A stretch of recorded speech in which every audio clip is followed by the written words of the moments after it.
He had photographed royalty, heirs, scandal-wrapped billionaires, and faces that pretended not to know fear. Yet nothing unnerved him more than silence, real silence, the kind that settled in the corners of a room where truth didn't dare breathe. Tonight, the Golden Gallery was drowning in it. Leon Hale adjusted the focus of his vintage camera, pretending to ignore the static of whispered conversations floating behind him. Another charity auction hosted by people who hoarded diamonds and secrets in equal measure. Another night of photographing smiles that cost more than honesty. He was nearly done when the room shifted, not in sound, not in temperature, in presence. She walked in as if she belonged to a different world, one with slower clocks and heavier air. A black silk dress wrapped around her like moonlit water, revealing nothing, suggesting everything. She wasn't adorned the way the other guests were. No designer jewels, no attempt to be seen, which ironically made her impossible to ignore. Leon lifted his camera instinctively, not to capture her. He never photographed strangers without permission, but to study her the way he understood best, through glass, through light, through the quiet language of angles. She paused near one of the gallery's golden pillars, her fingers brushing the carved metal as if reading a memory trapped beneath it. There was sorrow in her posture, barely noticeable, the kind only a man who lived analyzing details would catch. Then she answered her phone. Her voice was low at first, a whisper, elegant and sharp. But when she turned slightly, Leon heard it clearly. French, not tourist French, not textbook French, but the rare kind, Parisian, intimate, the kind people use only with ghosts from their past. He understood every word. He wasn't supposed to. No one here knew that the man behind the famous camera came from a childhood far away from this diamond-crusted world. Oui, je l'ai vu. Non, ce n'était pas un accident. Her tone shifted, fear wrapped in velvet. Leon lowered his camera slowly. Someone had followed her. Someone unexpected had reappeared. Someone who wasn't supposed to know where she was. When she hung up, the room resumed its meaningless chatter. But her silence remained different. He saw it in the tremor she hid with a breath, in the way she scanned the crowd, one quick sweep like a hunted creature checking shadows for movement. Leon stepped forward before he understood why. "Are you all right?" he asked, voice low, controlled. She startled slightly, her eyes lifting to meet his, eyes that held storms pretending to be calm. "You're the photographer," she said softly. He nodded. "Good," she whispered, almost to herself. "Photographers see everything." And in that moment he knew. She hadn't just walked into the gallery. She had walked into his life carrying a secret heavy enough to shatter glass. Leon wasn't a man who involved himself in the lives of strangers. His world was made of lenses and distance, light and calculated detachment. But something about her presence disrupted every rule he had built to survive in a world where the rich trusted him more than they trusted their own families. She stood there, still holding her phone, as if it were a fragile piece of truth. "What did you hear?" she asked. Leon hesitated. Revealing that he understood French meant revealing a part of himself he kept buried. But lying to her felt wrong, dangerously wrong. "Enough," he replied. Her expression tightened, unreadable. Behind them, a burst of artificial laughter echoed across the gallery. The elite were still performing their glitter-drenched play, unaware that something darker had slipped into the script. Leon gestured subtly toward a quieter alcove between two golden statues, a space he used whenever clients needed a moment away from the noise. She followed him, steps slow, graceful but tense, like a dancer preparing for a misstep that could ruin the entire performance. They stood in the halo of muted light. "Your call," Leon said. "You mentioned it wasn't an accident." Her eyes widened, just a fraction, but enough for him to know he had struck a nerve. "You weren't supposed to understand that." "Yet I did," Leon replied, "and you weren't supposed to be afraid." She exhaled sharply, the kind of breath someone gives when the weight they carry becomes visible even for a second. Then she dropped her gaze, not shyly, not submissively, but as if calculating how much truth she could offer without destroying herself. "My name is Celine. It suited her, elegant, haunted, quiet in its beauty. "Leon," he said. "I know who you are." Her voice was steady now. "Everyone knows the photographer who refuses to sell secrets, even when they belong to the richest people in the world." That startled him more than her call. People whispered about his integrity, but never in front of him. It wasn't fashionable to admire honesty in a world built on facades. "Celine," Leon said carefully, "is someone hurting you?" Her lips parted, then closed again. A tremor crossed her jaw. "Someone found me," she whispered. "Someone I never wanted to see again." Leon felt something shift, a protective instinct he didn't recognize. It wasn't desire, it wasn't curiosity. It was the quiet, near-violent urge to stand between her and whatever darkness she had escaped. Before he could speak, the gallery lights dimmed, signaling the final presentation of the auction. Celine flinched. And that's when Leon noticed it, the small silver emblem near the clasp of her dress. A crest, subtle but unmistakable. He had seen it once, years ago, in a private collection belonging to a family known not for wealth, but for their influence in a world where power was inherited and cruelty was taught like a second language. "Who gave you that?" Leon asked, voice suddenly sharper. She froze. "I didn't choose it," she whispered. "It was placed on me as a warning." The lights brightened again, and with them came the realization Celine wasn't simply attending the event. She was hiding in it, and whoever she feared was already inside the gallery. Leon's pulse tightened with a clarity he hadn't felt in years.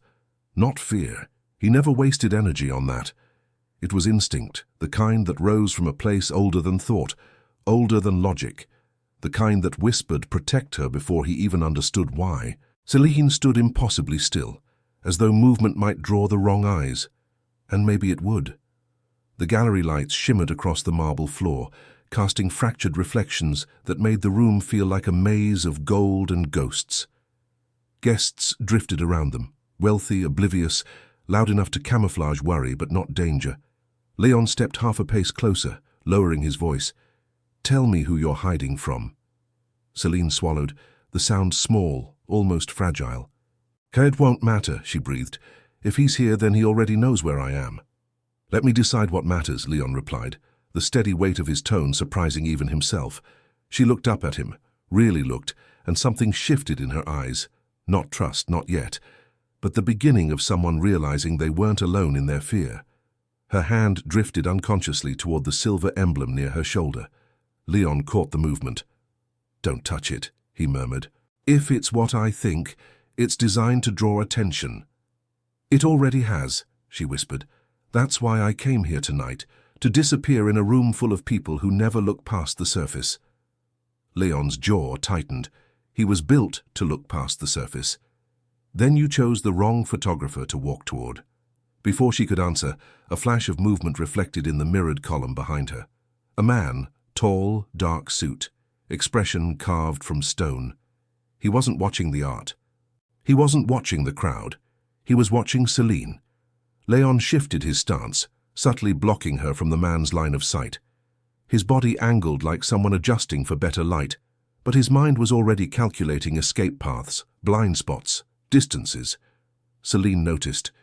"Is he—" "No," Leon said quietly. "This one is just security, but he's trained to notice people who hide in plain sight." Her breath trembled. She lifted a hand to brush a loose strand of hair behind her ear, and the movement made the security guard take a single step forward. Leon reacted instantly. He raised his camera and snapped a photo. Sharp, loud, intrusive. Several guests turned, annoyed. The guard paused, redirected his focus. Good. A distraction, simple but effective. Celine exhaled shakily. "You did that on purpose?" "Everything is on purpose," Leon replied. She blinked, a flicker of tension easing from her posture. The auctioneer's voice echoed through the gallery, announcing the final bid of the night. The crowd began shifting toward the main hall, gathering their champagne glasses and shedding their facades for more comfortable masks. Leon took Celine gently by the elbow, gentle enough to let her pull away, firm enough to guide her if she chose not to. "Follow me." She didn't resist. He led her along the edge of the gallery, past towering paintings worth more than the truth, toward a narrow service corridor draped in shadows. When they stepped inside, the noise of the crowd faded, replaced by a soft hum of distant ventilation and the echo of their breaths. Celine glanced around, uneasy. "Why bring me here?" "Because you're right," Leon said. "If he's here, the gallery floor is the last place you should be." Her voice dropped. "And this place is safer?" "No." He met her gaze steady. "It's just honest. Shadows don't pretend." She stared at him, something fragile and fierce warring inside her. Then, barely above a whisper, she said, "Leon, if he finds me, he won't speak. He won't threaten. He'll just take me." The fear in her words was cold, heavy, final. Leon's jaw tightened. "Then he'll have to get through me." And for the first time that night, Celine believed him. The service corridor stretched before them like a forgotten artery of the gallery, quiet, narrow, lit by a series of soft, flickering lamps that hummed faintly. It smelled of dust, old varnish, and secrets. The kind of place where truth felt louder, heavier, harder to escape. Celine walked beside Leon, her breaths uneven, her fingers grazing the wall as if anchoring herself to something real. Each step echoed too clearly, too honestly. Leon led her to a door half hidden behind a velvet curtain. He pushed it open, revealing a small archival room. Shelves of old auction records, locked glass cases, forgotten artwork waiting for appraisal. A room no guest would wander into. A room where shadows could speak freely. "You'll be safe here for a moment," Leon said, closing the door gently behind them. Celine turned toward him, her silhouette outlined by the thin sliver of light slipping beneath the door. Her face was half-shadowed, half golden, like a portrait caught between truth and disguise. "Leon, you don't know what you're getting involved in." He stepped closer, slowly, deliberately, letting the silence shape the moment. "Then explain it to me." She hesitated. Her fingers nervously touched the silver emblem on her dress. He watched the movement carefully. It was the kind of touch people used on wounds, not jewelry. "That crest," Leon began, "it belongs to the Morena Consortium, doesn't it?" The name hung in the air like a storm waiting to break. Celine froze. Leon continued softly. "Years ago, I photographed one of their private estates. I wasn't allowed anywhere near the upper floors.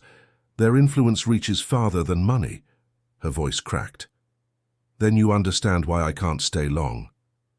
"Not until you tell me what you're running from." She turned away, gripping the back of a chair until her knuckles whitened. The weight of memory pulled her shoulders inward. "When I was younger," she whispered, "my family entered an arrangement with them. I was part of that arrangement." Leon's breath stilled. "An arrangement," he repeated carefully. Celine nodded slowly. "A promise? Not of marriage, not of power. Something worse." She closed her eyes, jaw trembling. "I was raised to be a symbol, an heirloom, something to be claimed." The words tasted like pain and resignation. Leon stepped toward her, the distance between them shrinking until he could see the tremor in her breath. "No one owns you," he said quietly. Her laugh was small, broken. "You don't know them." "I've seen enough to know," he replied. "And I saw your face when the call came. That wasn't the fear of someone being followed. That was the fear of someone being reclaimed." Her eyes shimmered with a truth she could no longer hold back. "He returned," she whispered. "The man who was supposed to claim me. He vanished months ago. I thought I was free. But tonight—" A soft click cut through the room. Not from Celine, not from Leon. From the corridor, a door latch lifting. Celine's breath hitched. Leon's hand moved instantly toward her arm, guiding her behind one of the tall archive shelves.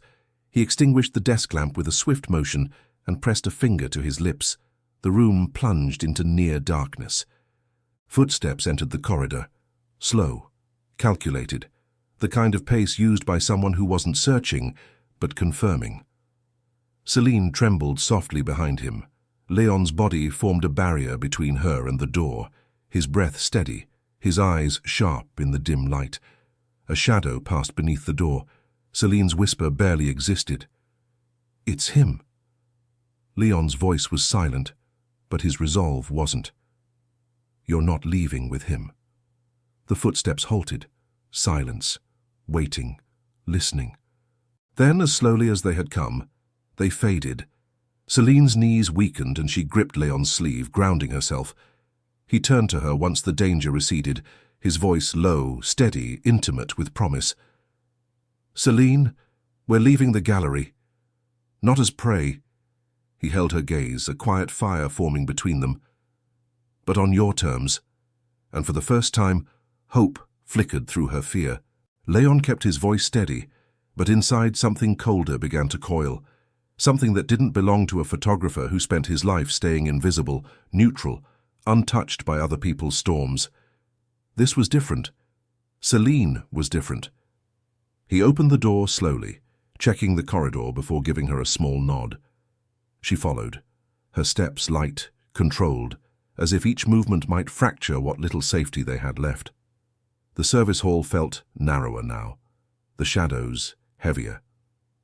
Every distant sound, the clink of glass, the murmur of rich conversations, the shuffle of shoes, felt like it carried a warning beneath it. "Stay close," Leon murmured. Celine obeyed without protest. When they re-entered the gallery's edge, the auction's final guests were drifting toward the main exit, draped in laughter and intoxicated light. None of them noticed the way Leon's posture had shifted. Tense shoulders, sharpened gaze, the quiet readiness of someone who rarely chose to fight, but who would if the moment demanded it. They moved along the outer perimeter of the room, past glass cases and towering sculptures. Leon kept himself between Celine and the crowd, guiding her with subtle, deliberate motions. "You said he wouldn't speak if he found you," Leon whispered. "Why?" Celine hesitated. Her voice trembled. "Because he believes he owns me. To him there is no negotiation, only obedience." Leon's chest tightened at the word. Ownership was something he had witnessed in the elite world, never openly, never legally, but woven into the cruel agreements whispered behind gold-lined doors. People were traded like assets. Promises became chains. But Celine wasn't meant for chains. Leon had known that from the moment she stepped into the gallery. They reached a rear corridor leading to a private exit reserved for staff. Leon swiped his ID badge, rarely used but always functional. As the door clicked open, Celine's breath caught. At the far end of the quiet hall stood a man, tall, motionless, watching. Not security, not a guest. His presence was too deliberate, too patient. Celine froze. Her nails dug into her palm. Leon didn't need to ask. He saw the truth in her eyes. It was him. The man didn't move toward them. He didn't have to. His presence alone was a claim. A silent declaration, "You can run, I will follow." Leon shifted his stance slightly, a protective angle forming as naturally as breath. The man's gaze flicked to him.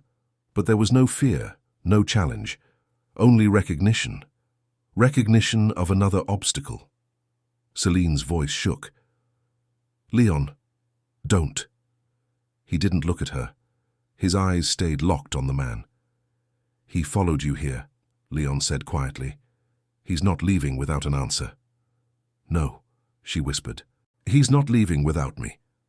The man took one slow step forward. Celine exhaled a broken sound, something between fear and resignation. A sound Leon never wanted to hear from her again.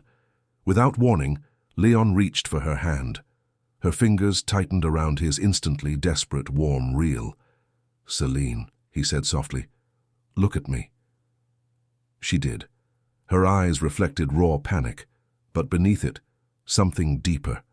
Something that had pulled her toward him from the moment she stepped into the gallery. "You're not going anywhere with him," Leon said. She shook her head. "You don't understand. He always gets what he wants." Leon leaned closer, his voice barely a breath. "Then, tonight, he's going to learn disappointment." For the first time in hours, A fragile flicker of courage lit her expression. Leon stepped backward, pulling her gently but firmly toward another door, the emergency stairwell. He knew this gallery like he knew the back of his own lenses. Every hallway, every blind corner, every escape route no one else bothered to map. The man took another step, his pace still calculated, still silent, still predatory. Leon didn't give him the chance to close the distance. He pushed the stairwell door open and guided Celine inside. As it shut between them and the man, the faintest trace of a smirk curved the stranger's lips. A promise. A threat. This isn't over. The stairwell was cold and dim, smelling of old concrete and metal railings. Their footsteps echoed as they descended quickly, breaths sharp and urgent. Halfway down, Celine stopped abruptly, gripping Leon's arm. "Why are you helping me?" Leon paused. There were 1,000 answers he could have given. Duty, instinct, a sense of justice. But none of them were true. Instead, he reached up, brushing a loose strand of hair from her cheek, a gesture so soft, so deliberate, it quieted the entire stairwell. "Because you looked at me," he said, "as if you hoped someone would choose you instead of the world that tried to own you." Her breath trembled. "And for the first time," Leon continued, voice low, "I want to be that someone." Celine closed her eyes for a moment, swallowing a storm of emotion she had no words for. Then she whispered, "Then don't stop." Leon took her hand again. They descended into the darkness, together, knowing the man above them hadn't lost the game. He had only begun to play. The stairwell emptied into a quiet service vestibule behind the gallery, an industrial space of concrete walls, steel doors, and humming ventilation. The cold air hit them like truth, sharp and unfiltered. Leon checked the corridor, then nodded for Celine to follow. "He'll come down," she whispered. "He always does." "Then we won't be here when he does." They moved quickly through the narrow hall. Celine stayed close, her fingers lightly gripping Leon's sleeve, not out of weakness, but because she had allowed herself to trust him. It felt fragile, dangerous, sacred. "Where are we going?" she asked. "Somewhere with fewer eyes," Leon replied, "and fewer people who believe the world belongs to them." As they rounded a corner, an exit sign glowed faintly, its red light pulsing like a heartbeat. Leon pushed open the metal door and guided her into the alley behind the museum. Night embraced them immediately. A soft rain had begun to fall, quiet droplets slipping down the city's glass facades, turning the pavement into a mirror of blurred lights. The air smelled of nightfall and electricity, of endings and beginnings colliding in the dark. Celine looked up at the sky, as if it had been years since she'd last seen something as free. Leon touched her shoulder gently. "Stay close." They crossed the alley toward a private parking area, where Leon kept his equipment van. Practical, discreet, always parked in shadow. A photographer's life required mobility and escape routes. Leon unlocked the door and ushered her inside. The interior smelled of old leather, camera bags, and the faint trace of cedar he carried on his skin. As he started the engine, Celine finally spoke. "You still don't know my story, or why he came back." Leon's hands tightened on the steering wheel. "Then tell me." She stared at her reflection in the window, a blurred ghost framed by rain. "He was promised my future," she whispered. "Every choice I would make, every place I could go. I was raised to be a legacy piece, a bargaining chip wrapped in silk." Leon's jaw clenched. "And you accepted that?" "No," she said, voice trembling. "I escaped it."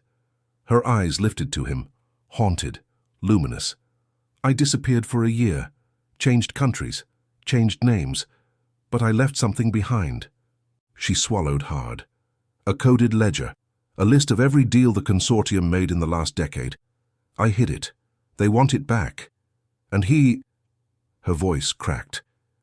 "He was sent to retrieve me, because they think I'd rather die than hand it over." Leon's breath stilled, because now he understood. She wasn't just running. She was holding the key to collapse an empire built on silent cruelty. "We'll find it," Leon said softly. "On your terms. No one controls you. Not anymore." Celine looked at him, her eyes softening, her fear shifting into something warmer, something dangerous in a different way. "Why are you doing this?" she whispered. Leon turned the engine off, turned his body toward her. Let the rain outside fill the silence. "Because I've spent my life photographing people who hide behind wealth," he said quietly. "But you're the first person I've met who hides behind hope." Her breath trembled. "And I won't let hope be taken from you." A tear slipped down her cheek, not weakness but release. In that small rain-soaked van, something quiet and undeniable passed between them. Not possession, not salvation, recognition. A knock shattered it. 3 slow taps against the back of the van. Leon's muscles tightened. Celine inhaled sharply. The tap came again. Measured, patient, familiar. Celine's hand flew to her mouth. "It's him." Leon didn't move, didn't breathe. His eyes met hers, steady as steel in the dark. "Celine," he murmured, "listen to me." Tears glistened on her lashes. "This isn't the end," he continued. "It's the moment everything begins." Another tap, closer, certain. Leon leaned in, his forehead almost touching hers, and whispered, "You're not alone. Not anymore." Then the van door handle shifted, and the screen cut to black. If you want to know what happens next, if you want to follow Celine and Leon into the deeper darkness, into the secrets that were never meant to surface, follow the whispers, follow the echoes, follow the shadows. Welcome to Velvet Shadows.